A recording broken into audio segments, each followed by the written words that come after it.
రేవంత్ రెడ్డి గారు పోయిన అసెంబ్లీ ఎన్నికల ముందు 6 గ్యారెంటీలు అమలు చేస్తా అని బాండ్ పేపర్లు ఇచ్చి ఒట్లు పెట్టుకొని ప్రామిసరీ నోట్లు రాసి అధికారంలో వచ్చిండు, కుర్చీ మీద కూర్చున్నాడు. ఏం చెప్పిండ్రు మనకు 2.5 ఏళ్ల కింద? కాంగ్రెస్ గెలిస్తే 2000 పింఛన్ 4000 చేస్తామన్నారు.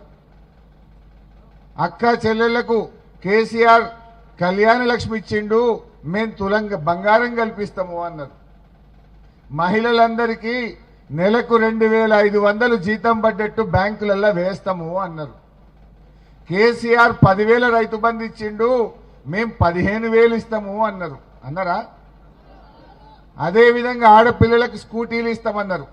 మా చదువుకున్న పిల్లలకు ఏడాదిలోగా 2 లక్షల ఉద్యోగాలు ఇస్తాము అన్నారు.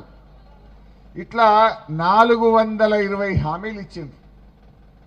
మరి 420 హామీలు ఇస్తే 2.5 ఏళ్ళయింది. ఒక్కటన్నా అమలైందా అక్క? ఒక్కటన్నా అమలైందా? అయింది, ఒక్కటైంది. బస్సు తప్ప అంత తుస్సే. అవునా కాదా? ఆ బస్సు సంగతి కూడా మీకు తెలుసు.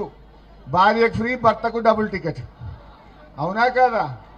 భార్యకు ఫ్రీ అంటుండు, భర్తకు డబుల్ టికెట్ కొడుతుండు, ఆడికాడికి చేసిండు. అంతేనా? దయచేసి ఆలోచన చేయండి.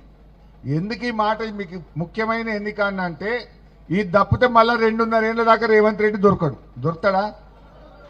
అందుకే రేవంత్ రెడ్డికి అర్థం కావాలి,